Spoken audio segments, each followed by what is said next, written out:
Oi, tudo bem por aí?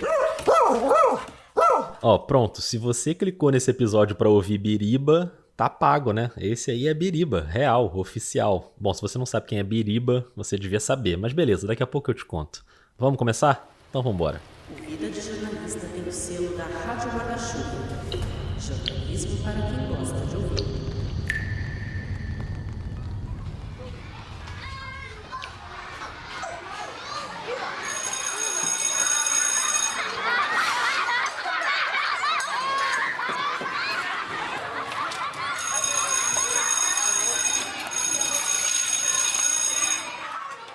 Quando você escuta esse som, você imagina o que aí na sua cabeça? Conta aí pra mim.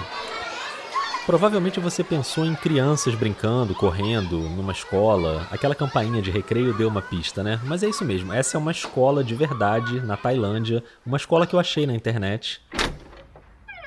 Só que agora eu quero que você imagine uma escola específica na Tailândia. Uma escola bem grande, a maior da região norte do país. Vamos criar uma cena aqui com áudio, porque essa escola específica eu não consegui achar na internet. Então a gente cria, não tem problema. E não tá dando mais pra ouvir a barulheira do recreio, porque agora a gente tá na sala dos professores. E entre as pessoas que estão nessa sala, eu quero que você imagine 2 brasileiros que estão ali no canto, bebendo uma água, esperando alguma coisa. Um é um professor de futebol, não dessa escola, mas ele dá aula de futebol numa escolinha. É um homem negro bem alto, de quase 2 metros. E o outro, mais baixo, é um jornalista, um homem branco de barba, vestindo camiseta, bermuda e tênis. Guarda essa cena aí na sua cabeça, com esses 2 homens ali e uma criança passando pela sala.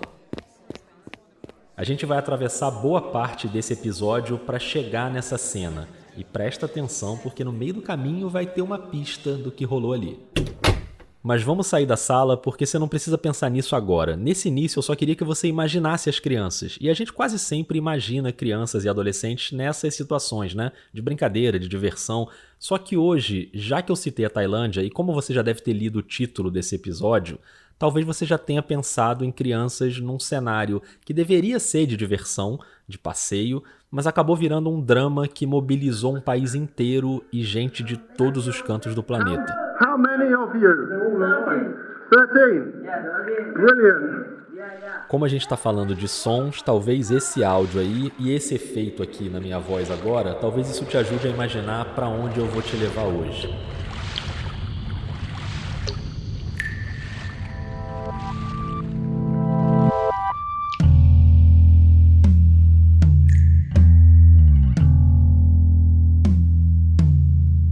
Memórias é uma série do podcast Vida de Jornalista. Aqui a gente volta ao passado para reviver coberturas históricas, conversando com quem esteve lá.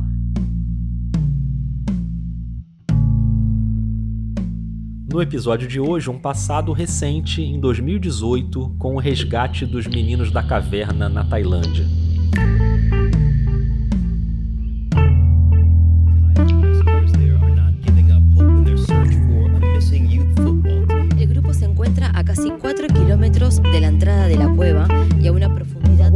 Drama internacional que mobiliza as atenções no mundo. Os 12 meninos e o treinador presos em uma caverna na Tailândia. Se encuentran atrapados los 12 niños y su monitor.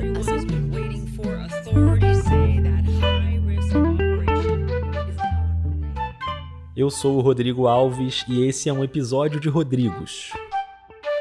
Foi uma grande chance de trazer pra cá um xará jornalista que eu sei que é ouvinte do Vida também e sempre fala do Vida com muito carinho. Eu tô falando do Rodrigo Carvalho, correspondente da Globo News e da Globo em Londres e, não menos importante, pai do Biriba, o cachorro celebridade que inclusive foi eleito na internet o animal do ano em 2021, uma eleição muito justa, por sinal.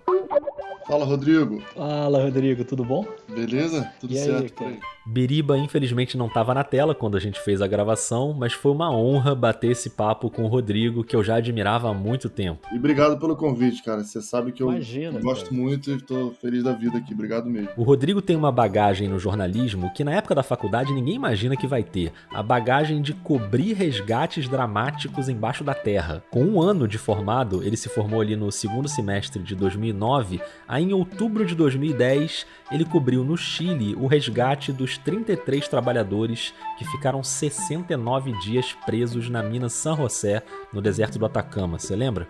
Foi minha primeira cobertura internacional, né, cara? Eu era um garoto recém-formado ali. Eu ainda estava aprendendo a fazer aquilo.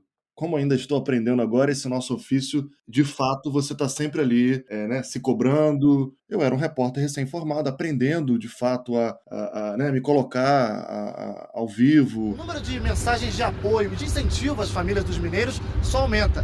Essa faixa aqui, por exemplo, traz os nomes de cada um dos 33 trabalhadores e deseja força para as famílias. Trabalha-se muito, foi quando eu aprendi ali que não importa quanto tempo você tem de estrada, você vai se adaptar às condições. Eu lembro que teve uma noite que eu olhei pro lado, tava lá o Caco Barcelos, todo torto, com o pescoço todo dormindo ali no carro. E por mais bagagem que se tenha, é raro cair numa cobertura que, apesar do potencial para se tornar uma grande tragédia, acaba em final feliz. Eu terminei aquela cobertura com a ficha caindo do quão especial aquilo tinha sido e quão raro aquilo era, ainda que no início de carreira as pessoas falando para mim, ó, você sabe que talvez você nunca tenha uma cobertura parecida, né, com 33 boas notícias em sequência, você poder abrir um sorriso ali no vídeo e dar uma notícia boa. Ainda mais sendo correspondente internacional, que vive pulando de uma notícia ruim para outra, né? Esse não era o plano do Rodrigo na faculdade, ser correspondente, mas acabou acontecendo. E 6 anos depois daquela cobertura no Chile, ele foi para Londres. Eu cheguei aqui no escritório em Londres no finalzinho de 2016, dia 26 de dezembro. E aí 2017 foi um ano de adaptação. Eu era vídeo repórter, trabalhava sozinho, filmava. E foi um primeiro ano com muitos atentados terroristas, né? Em Londres, na Arena Manchester, né? O grupo terrorista Estado Islâmico reivindicou a autoria desse atentado e nós vamos agora conversar com o nosso correspondente, o Rodrigo Carvalho, que vai trazer as informações pra gente. Rodrigo, muito boa tarde para você. Evaristo, boa tarde a você, todo mundo que acompanha o jornal Hoje aí no Brasil. Deixa eu só abrir antes com uma informação que acaba de chegar. Fontes oficiais divulgaram agora há pouco a identidade do suspeito de ter feito esse ataque ontem aqui em Manchester. Mas claro que o trabalho do correspondente não é só ataque terrorista, ainda bem, né? Então depois desse 2017 dramático... 2018, eu recebi a notícia que eu iria cobrir a Copa do Mundo na Rússia. Autoriza o árbitro. Brasil! Rolou a bola em São Petersburgo. E eu fui pra lá, foi uma cobertura muito cansativa. É bom, toque de cabeça. Olha a chance, olha o gol! Olha o gol! Olha o gol! Olha o gol! Gol!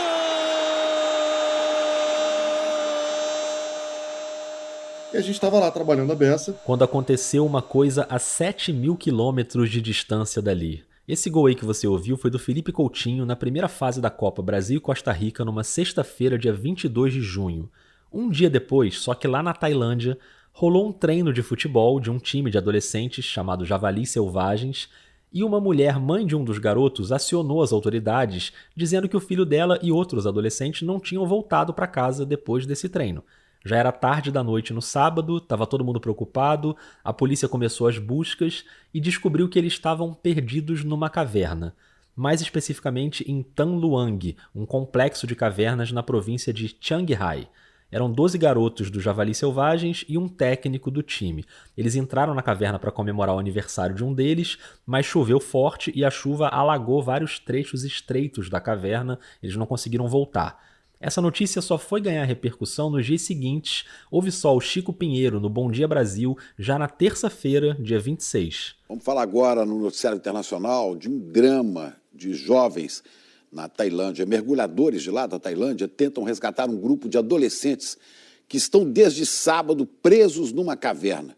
Hoje, terceiro dia de buscas, mergulhadores notaram pegadas recentes, o que aumenta a esperança de encontrar o grupo vivo. Ou seja, naquela altura ainda não se sabia nem se eles estavam vivos. O Rodrigo Carvalho estava na Rússia, mas já tinha ouvido a notícia da caverna na Tailândia. Eu estava acompanhando a história dos meninos da caverna, eu estava de olho porque foi uma manchete que, quando eu vi pela primeira vez, era muito impactante, era uma história muito marcante já na largada. Era uma história que, naturalmente, me remetia à história dos mineiros do Chile. E eu fiquei de olho ali, eu não mergulhei na cobertura, eu não lia todas as reportagens, porque estava cobrindo a Copa do Mundo na Rússia e a gente estava produzindo a beça ali para a Globo News. E tinha jogo do Brasil de novo na quarta-feira, um dia depois daquele anúncio lá do Chico Pinheiro no Bom Dia Brasil. O Rodrigo estava na cola da torcida brasileira, ao vivo no Estúdio I, com a Maria Beltrão. Rodrigo Carvalho está em São Petersburgo, Rodrigo! Eu tô nervosa. Rodrigo é sem prazer, né? A gente pode estar gritando aqui e ele tá com aquela cara de uma tranquilidade, é um lorde. E como é que você tá? Como é que tá o seu coração e como é que tá a torcida por aí, Rodrigo? Ô Maria, é claro que eu tô empolgado com esse jogo, nervoso. A gente tá aqui na fila da FIFA Fan Fest aqui em São Petersburgo, cheio de brasileiro, claro. Pessoal que não foi para Moscou, mas está representando bem aqui, ó. Brasil! Brasil! Brasil! Brasil! Brasil! Na Rússia, a torcida deu certo, o Brasil ganhou da Sérvia por 2-0 e se classificou para as oitavas de final para enfrentar o México. Na Tailândia, depois disso, foram mais 5 dias de muita torcida e muito trabalho, até que aconteceu o primeiro milagre. No dia 2 de julho, mesmo dia em que o Brasil enfrentaria o México na Copa, 2 mergulhadores britânicos conseguiram avançar pelas passagens estreitas e inundadas e encontraram os meninos numa área que não tinha sido inundada, a quase 4 quilômetros lá da entrada da caverna e a 400 metros de uma câmara que servia de base para o resgate. Como o caminho fazia um zigue-zague para cima e para baixo também, com profundidades diferentes, esse lugar onde o grupo estava preso ficava mais de 800 metros para baixo do nível da superfície. Eles estavam todos sentados numa espécie de elevação de terra, cercada por água, quando os mergulhadores chegaram, e esse momento foi gravado em vídeo. How many of you? 13. Brilliant. Essa é a hora que o mergulhador pergunta quantos vocês são, e o único menino que falava inglês responde 13, e o britânico fala 13, brilhante, porque era a confirmação de que todos estavam vivos, os 12 garotos e o treinador. We are coming. It's okay. Many people are coming. Os meninos perguntam se vão ser resgatados naquela hora mesmo, e o mergulhador fala que não, que eles só estão em 2, mas que tem muito mais gente vindo. Ele explica que o grupo está preso ali por 10 dias e diz: vocês são muito fortes, muito fortes. You are very strong. Very strong. Começava ali, de fato, uma operação de resgate complexa, incerta e perigosa. É claro que o dia 2 de julho foi um dia de esperança. A esperança de um desfecho semelhante ao dos mineiros no Chile 8 anos antes. Você se lembra do drama dos mineiros chilenos que todos achavam que estavam mortos e depois foram resgatados vivos? Na Tailândia está acontecendo uma história parecida. Esse é o Heraldo Pereira no Jornal das 10 da Globo News. E nessa mesma edição do jornal, do dia 2 de julho, também teve Copa do Mundo, naturalmente, porque o Brasil ganhou do México e avançou para as quartas de final. Adivinha quem fez a matéria lá no meio da multidão? Heraldo, boa noite. Muitos torcedores brasileiros acompanharam essa vitória aqui na capital russa. E Moscou vai ter que dormir com o barulho da nossa torcida. O Jornal das 10 está na Nikolskaya, uma rua de pedestres. Então, nos dias seguintes, a gente tinha esses 2 cenários separados por 7.000 quilômetros.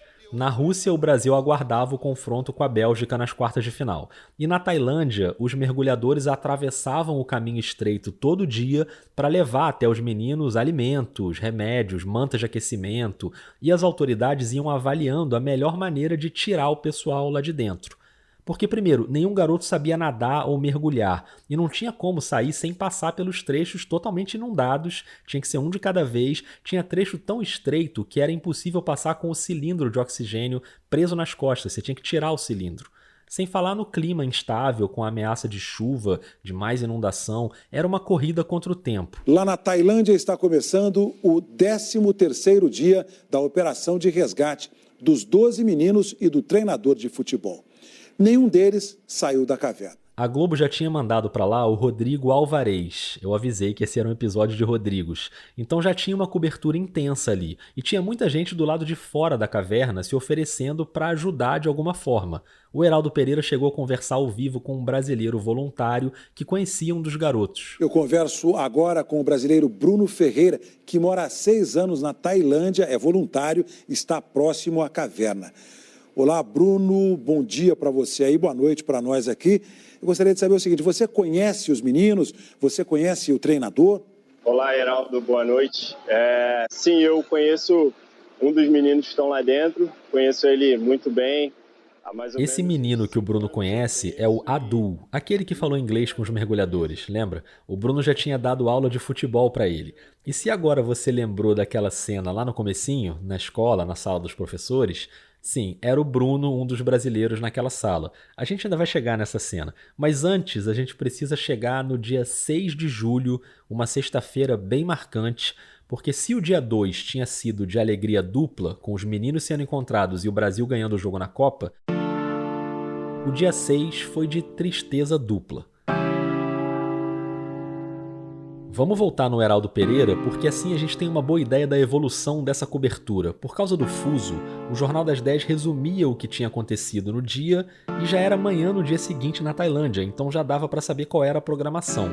E o Heraldo abriu a edição do dia 6 com essa notícia. A morte de um mergulhador experiente abalou a equipe que tenta salvar os 12 meninos e o treinador presos na caverna.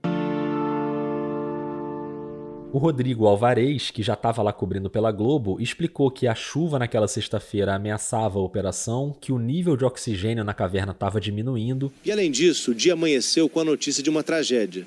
Um mergulhador de elite da marinha tailandesa, que tinha se juntado voluntariamente ao grupo que luta para resgatar os meninos, morreu enquanto mergulhava dentro da montanha. Enquanto isso, na Rússia, um outro tipo de tristeza, uma tristeza esportiva. Pela direita, lá vem a Bélgica de novo, Marcelo na marcação! Gol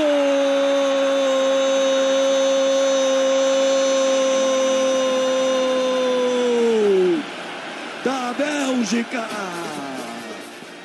O Brasil perde o jogo das quartas de final por 2-1 e está eliminado da Copa do Mundo de 2018. E aí, quando o Brasil foi eliminado para a Bélgica, a gente cobriu esse jogo num bar em Moscou, um bar bem grande que tem no centro de Moscou. Veja essa, o repórter Rodrigo Carvalho, que acompanhou o jogo de um bar em Moscou, achou que seria ele o mais triste com a derrota do Brasil.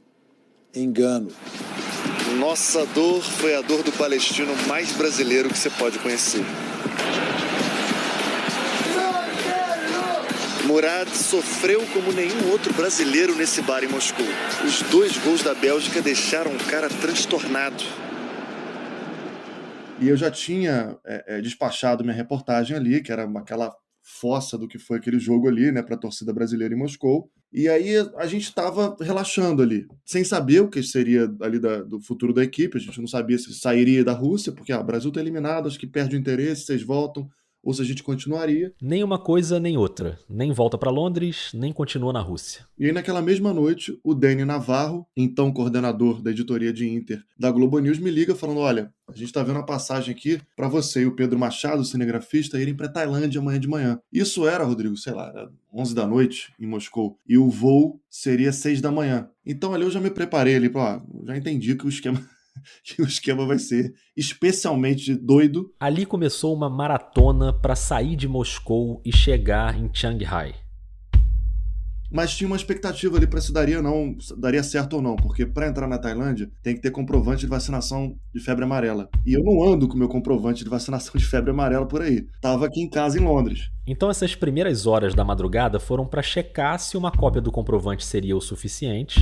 Existia um risco deles não aceitarem a cópia, mas já tinha ali, a gente tinha pistas de que era possível. Mas eu fui para a Tailândia, eu desci em Bangkok, imaginando que talvez desse errado. E ainda tinha outra questão, porque não era só o Rodrigo. E o Pedro Machado, cinegrafista, não pôde ir comigo, infelizmente, porque ele não tinha vacinação contra a febre amarela, não tinha tomado a vacina. E aí eu fui sozinho para lá. O Dani, coordenador da Globo News, contratou um freela local para ser cinegrafista. Então já tinha com quem começar a trabalhar, mas a gente queria um cinegrafista da Globo. E eu sugeri para ele que entrasse em contato com o Lucas Marshall, que é um grande amigo meu de faculdade, que estava na Copa do Mundo na Rússia. E eu tinha perguntado como quem na Canadá pro Lucas, quando eu soube que tinha essa dificuldade: vem cá, Lucas, você tomou vacina? Ele: tomei. Você por acaso anda com comprovante? Ando. Eu ando com comprovante junto com passaporte sempre. Ele viajava a beça pelo esporte. E aí acabou que eles acionaram o Lucas, o esporte e a Globo News se entenderam aí. O Lucas foi me encontrar na Tailândia, eu trabalhei 2 dias com o freela e depois com o Lucas. A cópia do comprovante do Rodrigo funcionou, mas a jornada dentro do avião durou quase 24 horas. Foi um pinga-pinga.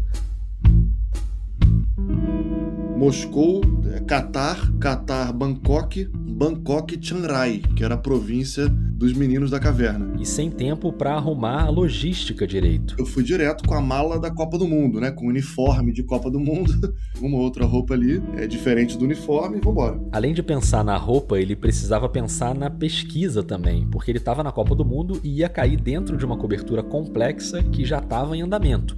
Nesse ponto foi até bom que o voo tenha sido tão longo. O Rodrigo dormiu 1 horinha no hotel em Moscou, arrumou a mala e fui no caminho para o aeroporto lá em Moscou, me mandando um monte de e-mail com um monte de reportagem. E como eu estaria num voo sem internet, eu fui colando tudo no corpo do e-mail, então tinha uma penca de reportagens assim, que eu fui separando, e eu fui nesses voos todos mergulhando na história. Então acabou sendo um momento muito importante para mim na cobertura, de chegar lá, tendo já aquela base, entendendo a história em detalhes. Beleza, o sábado inteiro foi dentro dos aviões, sem internet. E eu cheguei lá domingo de manhã, jurando, você cria umas ilusões, né? Que eu fosse descansar no início ali, vou chegar domingo, o Rodrigo Alvarez já estava lá. Então eu falei, eu vou chegar para reforçar a cobertura e talvez eu consiga descansar no domingo e começo a trabalhar a segunda. Aí desci no aeroporto para pegar a mala, tinha um jornalista comigo, não lembro de qual país, os dois esperando a mala, o Wi-Fi dele pegou, funcionou ali, pipocou um breaking news ali para ele. Pronto, aqui eu vou ter que interromper essa cena do Rodrigo no aeroporto, no domingo de manhã. Já ele vai te contar o que era esse breaking news, mas antes eu preciso te contar o que aconteceu no sábado, enquanto ele estava dentro do avião, porque muita coisa aconteceu e a história deu uma escalada pessimista. Você lembra que na sexta tinha morrido o mergulhador, né? No sábado, a coisa começou a ficar ainda mais preocupante. Uma tempestade atingiu o norte da Tailândia, tornou ainda mais difícil o resgate dos 12 meninos presos numa caverna há 2 semanas. Essa é a Elizabeth Pacheco, que estava apresentando o Jornal das 10 no lugar do Heraldo naquele plantão de sábado. O Rodrigo Alvarez contou que as condições do clima colocaram a operação num momento decisivo. O resgate ia ter que começar de qualquer jeito. As autoridades tailandesas decidiram acelerar os planos. E agora dizem que a retirada dos meninos pode acontecer em até 4 dias. Isso foi ao ar na noite de sábado no Brasil, já era manhã de domingo na Tailândia. E o Rodrigo Carvalho, você lembra, estava ali no aeroporto esperando a mala. Vamos voltar para aquela cena, quando pipocou o alerta no celular do jornalista que estava com ele. Funcionou ali, pipocou um breaking news ali para ele, dizendo que tinha começado naquela manhã, poucos minutos antes, o resgate. E aí é isso, deixei as malas no hotel rapidinho, encontrei com o Alvarez e comecei a trabalhar virado da fossa da eliminação do Brasil, do voo de 24 horas, para uma cobertura completamente diferente, e assim começou. Agora eu convido você que está ouvindo para aquele exercício que a gente sempre faz aqui no Vida, de se colocar no lugar do repórter. Imagina o nível de adrenalina depois de um voo que durou um dia inteiro, praticamente sem dormir, e no desembarque você recebe a notícia de que começou de fato a operação de resgate. Em condições perigosas, com risco de acontecer o pior, foi nesse momento tenso que o Rodrigo Carvalho desembarcou na cobertura. Eram 90 mergulhadores envolvidos na operação, sendo 40 tailandeses e 50 estrangeiros. Do lado de fora da caverna estavam a postos 13 equipes médicas, com 13 ambulâncias e 13 helicópteros, ou seja, um esquema completo de resgate para cada uma das pessoas que estavam lá dentro. E a primeira tentativa foi um sucesso.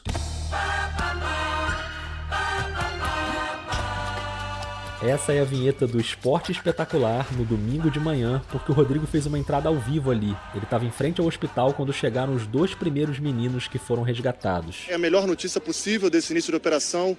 2 dos 12 meninos já estão fora da caverna, estão aqui nesse hospital de onde eu falo ao vivo. Naquele mesmo domingo, outros 2 adolescentes saíram, então foram 4 no primeiro dia, e a expectativa era por mais 4 no segundo dia. Na noite de domingo, quando já era manhã de segunda lá na Tailândia, o Rodrigo entrou ao vivo no Jornal das 10 para conversar com a Elizabeth Pacheco sobre a operação.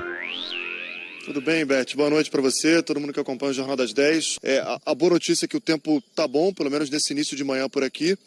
E é importante lembrar o planejamento inicial. A intenção é resgatar os meninos em 3 grupos. 4 no primeiro dia, etapa vencida, 4 no segundo, no terceiro e o técnico por último, o treinador. A gente não tá vendo o Rodrigo agora, claro, mas só para você saber, ele tá numa área perto da caverna, atrás dele passa um rio bem grande, é um cenário bem bonito, com muita vegetação, é dali que ele faz as entradas no Jornal das 10. Trouxe uma esperança muito grande para tanta gente ao redor do mundo que acompanha essa história com tanta aflição, né? Essa escolha do cenário para as entradas ao vivo era uma questão, porque a área da caverna mesmo era bloqueada para os jornalistas. A gente não via a entrada da caverna, né? E esse era um desafio para a cobertura, claro, porque era uma cobertura raiz, assim, sabe? Do relato do repórter, do que ele estava vendo em loco na cidade. E os 2 Rodrigos também mostravam bastante os cenários das redondezas. Teve um dia que a gente foi pro Centrinho, e aí lá eram aquelas feiras de rua, as pessoas assistindo nas barraquinhas ali,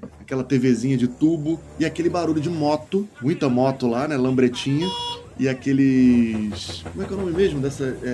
Aquele tuk-tuk, aquele... Tuk-tuk, eu ia falar TikTok. Aqueles tuk-tuk. Os tuk-tuks, buzina, muita buzina de tuk-tuk de moto. Quando você ia no centro, esse era o cenário, assim. E vambora. Então vambora, porque o resgate seguiu como planejado nos dias seguintes. Mais 4 meninos foram resgatados na segunda-feira, dia 9. Mas nesse momento tinha uma coisa curiosa e angustiante sobre essa operação. Que é o fato de muitas famílias simplesmente não saberem. Muitos pais não sabem, por exemplo, se seu filho foi ou não resgatado, ou se é um dos 4 que precisam sair da caverna ainda. Imagina a aflição das famílias, né? Naquele ponto, os pais e as mães sabiam que 8 meninos tinham sido resgatados, mas ninguém sabia quais. Isso era justamente para não gerar uma disputa ou uma insatisfação das famílias que ficariam por último. Fato é que os 2 primeiros dias deram muito certo, então o clima era de otimismo e sempre na companhia de um elemento muito presente na cultura tailandesa: a fé. Que era um componente muito interessante dessa história também, né? A fé budista. É que o budismo tem, assim, ele é quase que uma religião que navega é uma religião simpática, assim, vamos dizer assim, né? E era muito presente. Dentro da caverna, essa fé também teve um papel fundamental, na prática. O técnico deles era um monge budista. E esse técnico fez vários exercícios de meditação com os garotos, principalmente nos primeiros dias de confinamento, antes dos mergulhadores encontrarem o grupo. Esses exercícios ajudam, né? Você não exigir tanto do metabolismo, com isso você guarda energia, a meditação ajuda a acalmar os pensamentos.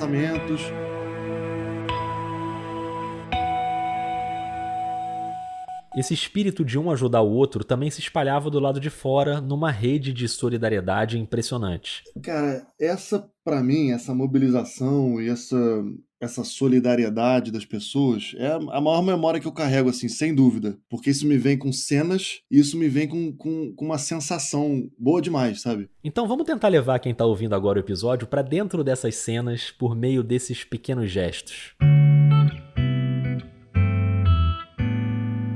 Um mototaxista te oferece uma carona e não cobra nada, porque sabe que você tá envolvido com aquela história. O Rodrigo Alvarez registrou numa matéria uma dessas caronas no mototáxi. O peso que tem aqui nessa operação, a presença dos voluntários, eles fazem de tudo. Em todos os serviços que a gente vê aqui, tem voluntários trabalhando. Isso o Alvarez está falando em cima da moto. Aí a carona termina e ele agradece. Thank you very much, my friend. Thank you.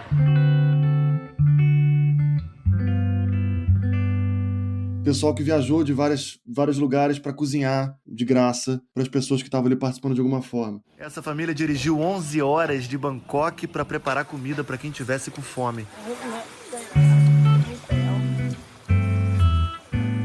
Voluntários da massagem.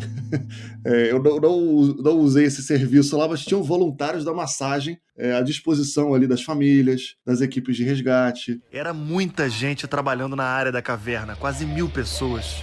O lugar passou a ser a casa da equipe de resgate, dos bombeiros e de muitos voluntários.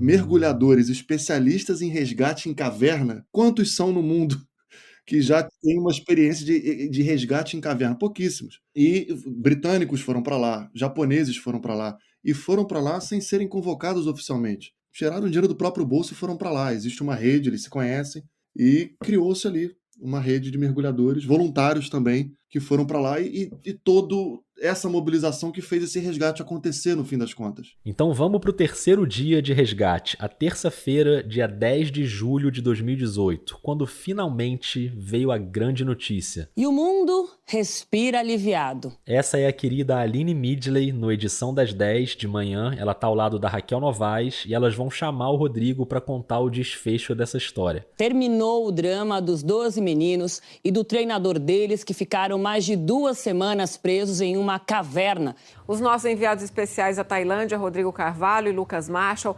acompanharam essas operações. Acompanhamos também ao vivo aqui na Globo News a saída de todos esses meninos hoje cedo, todos com vida. Rodrigo, o que você pôde ver aí de perto?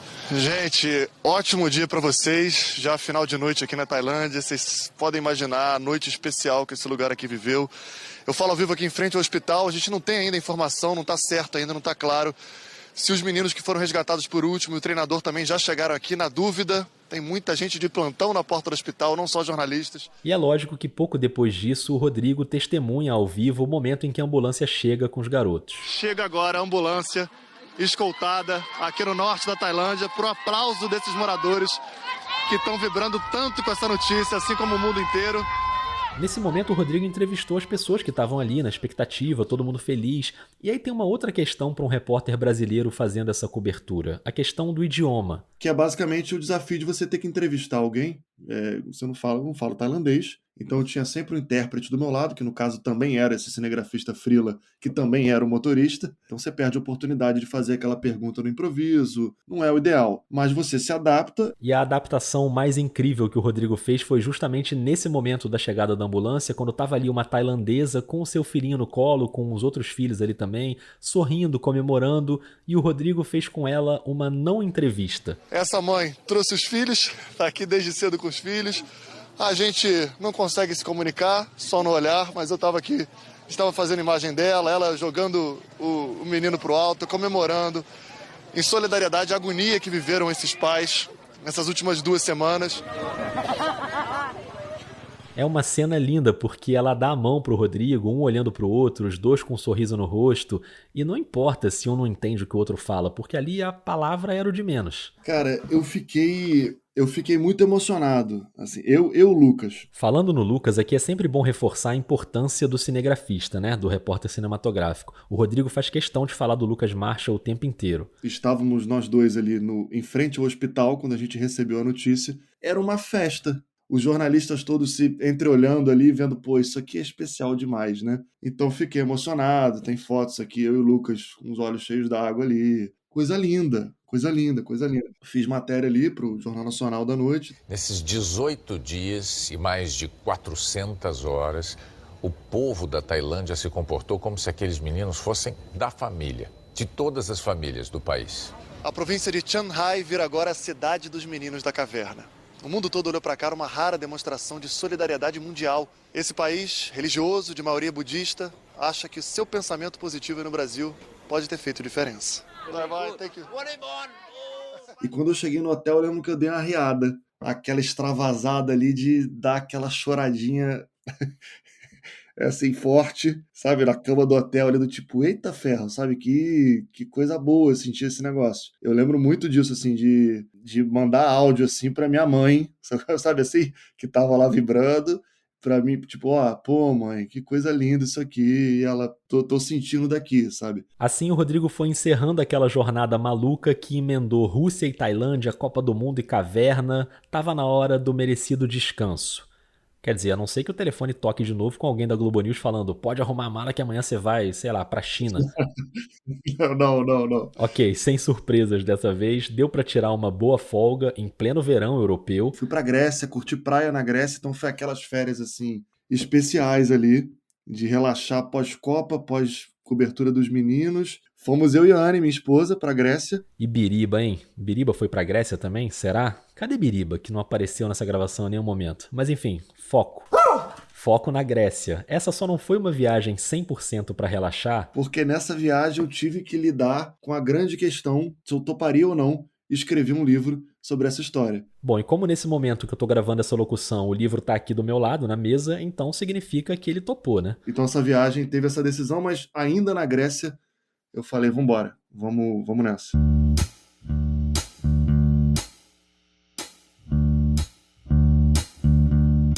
A questão é que para escrever o livro, o Rodrigo ia ter que voltar para a Tailândia. Ele queria entrevistar pessoas importantes naquela história, mas encontrar os meninos de fato, aí era uma tarefa quase impossível, porque nesse início eles ficaram bem isolados. Nos primeiros dias no hospital eles não puderam ficar nem com as famílias, eles viam as famílias por um vidro. Mas estavam todos bem, chegaram a divulgar um vídeo com todos eles mandando mensagens de dentro do hospital, de avental, de máscara. O Adu foi o único que gravou a mensagem em inglês. I'm Adun. Now I'm very fine. O Adu também era o único que não era budista, mas os outros 11 eram. Depois de receberem alta, eles passaram uma semana num retiro, fizeram um ritual de raspar a cabeça, ficaram isolados. O Rodrigo, ainda em Londres, agendou algumas entrevistas e marcou a chegada dele na Tailândia para o dia em que os meninos iam sair do retiro. Quem sabe daria para encontrar os garotos. Não entrevistar porque eles estavam muito reservados, blindados ali do assédio, mas encontrar para fazer um registro. Cara, esse bastidor dessa saga para conseguir encontrar os meninos é um bastidor jornalístico interessante, assim.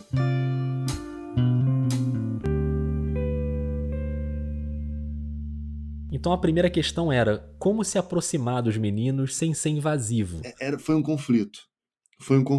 É aí que entra em cena, ou melhor, é aí que volta pra cena o Bruno. Olá, Heraldo, boa noite. Aquele Bruno que conversou com o Heraldo no Jornal das 10, que morava em Chiang Rai. Agora ele tá morando na China. Grande Bruno. Abraço pra ele. Vou mandar o link desse episódio pra ele ouvir. Então, Bruno, abraço. Tem tempo que a gente não se fala. É um cara nota 1000. O Bruno é um missionário, professor de futebol e tinha dado aula de futebol justamente pro Adu, o único garoto que falava inglês. Então o Bruno era meu produtor local ali que tentaria, né, me fazer chegar nos meninos. O Bruno sabia onde alguns dos meninos estudavam, então eu falei, Brunão, vamos lá na porta da escola pra gente tentar ver esses meninos, você pode identificar, você fala tailandês, ele conhecia outros de vista, vamos lá tentar. Tentar não uma entrevista, mas um alô. Uma prosa, entendeu? Uma foto, tava com o Bruno, que tinha dado aula pra eles, então eu entendia que tinha um espaço ali, mas era delicado entender até onde eu podia ir. Então a gente basicamente bateu na porta do colégio e falou, olha, o Bruno lá, jornalista aqui, está escrevendo um livro, ele cobriu o fato, cobriu o resgate, eu conheço um dos meninos, será que a gente consegue encontrar com eles? Eu queria dar um abraço, porque pro livro, se eu desse um abraço nos meninos, servia. O Bruno explicou a situação para uma professora, gente boa, e a resposta dela foi simplesmente... Claro, espera aqui que eu vou trazer, o fulano estava ali agora no recreio. E pra mim, Rodrigo, era como se eu fosse ver a maior estrela mundial, entendeu? Meu grande ídolo. Que na verdade era qualquer um daqueles 12 meninos. Pra mim seria incrível. Ah, não, tava aqui o fulano e Beltrano agora, vou ver se eu trago os dois aqui. Fulano, aí grita a outra professora. Eu falei, pô, será que vai ser fácil assim? E esse é o momento em que a gente volta para aquela primeira cena do episódio. Não a do cachorro, né? Aquela cena da escola, ali na sala dos professores. A essa altura você já sabe, os dois brasileiros ali no canto são o Rodrigo e o Bruno, esperando o primeiro contato com os meninos da caverna. E no meio dessa espera, ali no sofazinho, bebendo uma água... Um dos meninos entrou na sala onde eu estava, passou por mim, eu tava no sofá, dei tchau pra ele, fiquei ali encantado, ameacei levantar, né? Eu quase ali, tipo, né? Vendo o Paul McCartney, sabe assim, tipo, um menino da caverna, meu Deus do céu. Aí ele entrou numa sala reservada, sai uma pessoa da escola e fala, olha, infelizmente, entraram no circuito aqui, não vai dar pra você falar, tem que pedir uma autorização. Eu, nossa senhora, aí fui tentar essa autorização, não tem autorização. Tem que falar com outro ministério, não estão dando mais autorização.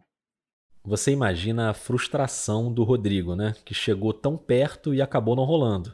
Então eu queria de novo chamar você que está ouvindo para fazer mais um exercício de jornalismo junto com a gente. O que é que você faria diante dessa negativa? E aí eu tive que tomar uma decisão ali. Será que a gente volta lá? Sabe essa insistência, esse momento que você... Será que volta lá e fica na porta da escola e não passa pela escola? Passa a ser uma abordagem do Bruno, como conhecido deles, me apresentando? Eu fiquei nessa dúvida. Mas, e aí podem julgar, aí quem está ouvindo, e eu acho que é uma discussão interessante, eu decidi que eu acho que não é pecado nenhum se eu ficar na porta com o Bruno, entende? E a sua abordagem era totalmente diferente sei lá, se fosse um repórter com uma equipe de TV ali ao vivo, vamos entrar aqui no ar e meter um microfone, não era isso. Não ia ter um impacto ali daquela coisa dos holofotes, tá? Era uma outra história. Obrigado, você me deixa mais tranquilo, assim, foi o cálculo que eu fiz ali, naquelas noites do hotel, porque aí, nesse primeiro dia que eu não consegui, eu voltei pro hotel e pensei, né, como é que é essa abordagem, que papel é esse que eu tô tendo aqui, sabe? E cheguei a essa conclusão, que você falou agora, sabe, ponderando ali. Então bora pra segunda tentativa. No dia seguinte, Bruno foi lá na porta da escola. E é engraçado como as coisas acontecem, né? Como tinha essa preocupação de não ser invasivo, até uma certa culpa, né? O Rodrigo, em vez de driblar a escola, no fim das contas ele avisou pra escola, foi transparente, falou que eles iam ficar ali fora esperando. A gente foi na escola, voltou, falou que não tinha conseguido autorização, mas que a gente poderia esperar os meninos ali na porta, que a gente adoraria. E aí o universo recompensa quem age com o coração de maneira correta. Eu acho que perceberam a nossa insistência e essa nossa intenção, e aí chegaram à conclusão, fizeram uma mini reunião ali, ligaram para um diretor que estava em outra cidade e autorizaram. Acabou que foi dentro da escola, em outra salinha ali. E aí foi maravilhoso. Eu encontrei com os meninos, eu tava com a canga do Brasil, da minha esposa, da Anne, que eu levei pra lá pra dar de presente pros meninos, se eu tivesse essa oportunidade. Tô devendo até hoje uma canga aqui em casa, mas dei a canga pra eles. Então tem uma foto nossa, tem fotos nossas de todo mundo descalço ali na secretaria do colégio. Aí fiz umas perguntas pra eles. Depois a gente saiu andando na rua ali em frente à escola, conversando. Eu, 3 dos meninos e o Bruno fazendo umas perguntas, e depois eu peguei com o Bruno o que eles tinham dito, eu fazendo perguntas diretamente pra eles, mas tudo muito leve, sabe? Eu escolhi não perguntar qual foi o momento de maior angústia na caverna. Não era uma coisa tipo, como é que vocês estão, sabe? Como é que tem sido esses dias? Como é que tá na escola? Tá tranquilo? Vocês vão ter aula de reposição? Era diferente ali o tom, e isso me interessava. Era uma abordagem que era natural e não precisava ter um furo ali e tudo mais. Mas foi uma saga interessante, assim, do ponto de vista jornalístico, e divertidíssima. Com o Bruno, que não é jornalista, se metendo nessa furada de ser esse cara de pau. O Bruno se divertiu muito com isso. O Bruno fez um estágio, assim, de repostagem de campo, assim. Quem é jornalista sabe a alegria que dá nesse momento em que você consegue o que você tanto queria, quando você sai dali, no caso sair ali da escola, né, com a missão cumprida, bate um sentimento muito bom. E eu lembro que eu fui jantar num restaurantezinho em frente ao hotel, que era perto da fronteira com Mianmar, tomei minha cervejinha e fiquei ali buscando minhas anotações, então já fui batucando ali algumas coisas no computador do que eu tava sentindo ali, pra não perder aquilo, sabe? Um rascunhão ali botando pra fora os bastidores daquele encontro. Depois disso, o Rodrigo ainda foi num treino dos Javalis Selvagens. Conversei com o coordenador da escolinha, que era quem devia ter ido, quem inicialmente iria pra caverna com os meninos, que é um sujeito agitado, com um perfil completamente diferente, uma figura o cara. Aí conheci lá os outros meninos, o uniforme dos Javalis Selvagens.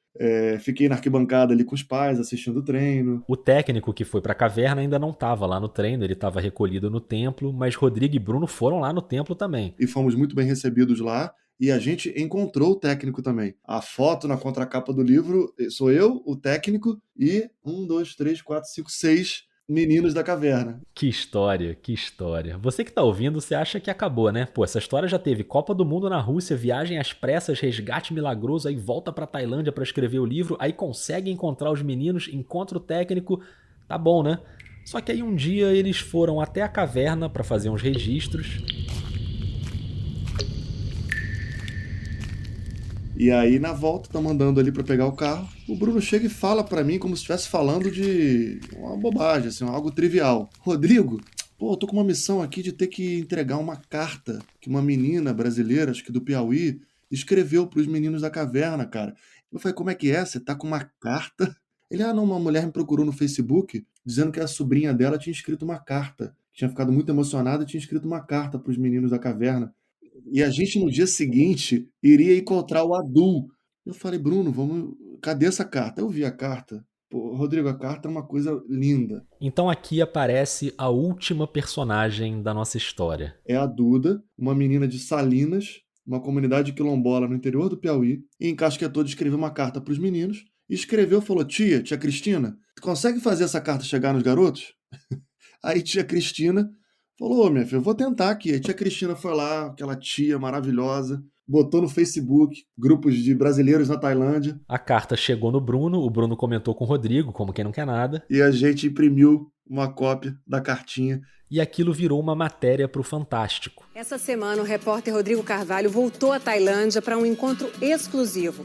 Ele esteve com 8 garotos e o técnico. E levou a mensagem de uma brasileirinha que se emocionou com o drama dos Javalis Selvagens. Thank you so much.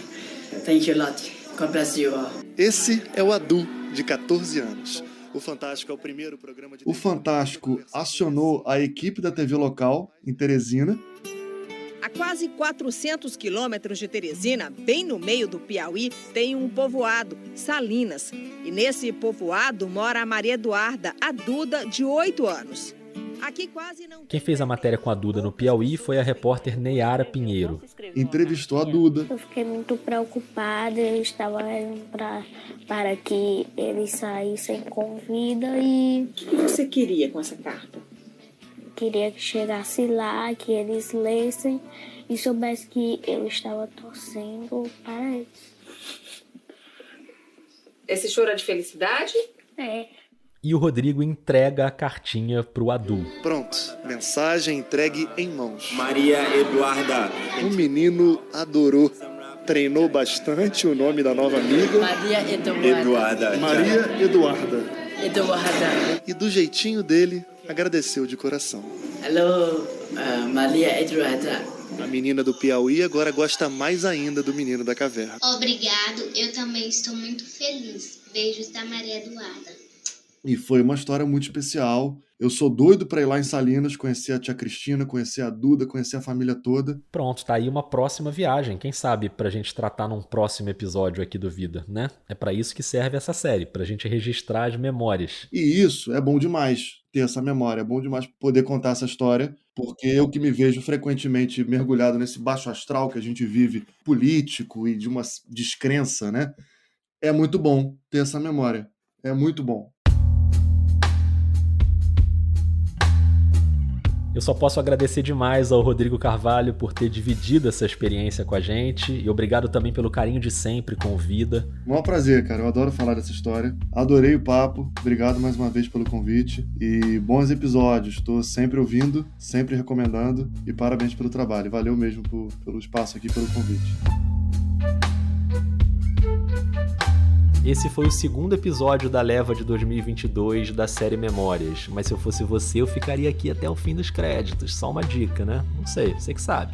Enquanto isso, se você ainda não leu o livro do Rodrigo Carvalho, por favor, é facinho de achar, Os Meninos da Caverna, pela Globo Livros, é uma delícia de ler e, claro, tem muito mais detalhes sobre essa jornada que a gente ouviu aqui hoje. Também agradeço ao Gabriel Falcão, que compôs a trilha sonora original do episódio, incluindo essa música que tá tocando aí agora.